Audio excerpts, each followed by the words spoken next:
Hi friends, నేను మీ Vemula Srinivas Padmashali, founder Indian Institute of International Digital Marketing, Hyderabad నుండి.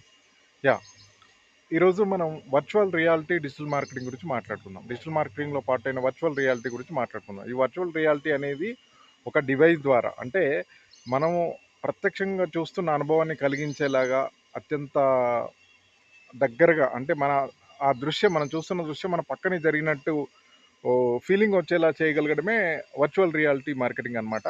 దీనిలో ఏంటంటే బ్రాండింగ్ చేస్తారు. ఒక కంపెనీ ఒక ప్రోడక్ట్ ఏదైతే వాళ్ళ బ్రాండింగ్ ఉంటుందో బ్రాండింగ్ చేసుకోవచ్చు, అండ్ కస్టమర్స్ తోటి కనెక్ట్ అవ్వచ్చు.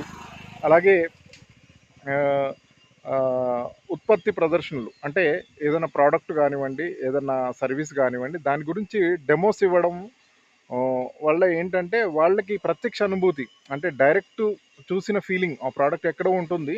ఈ వర్చువల్ రియాలిటీలో మనకు ఒక కళ్ళజోడు ఉంటుంది. ఆ కళ్ళ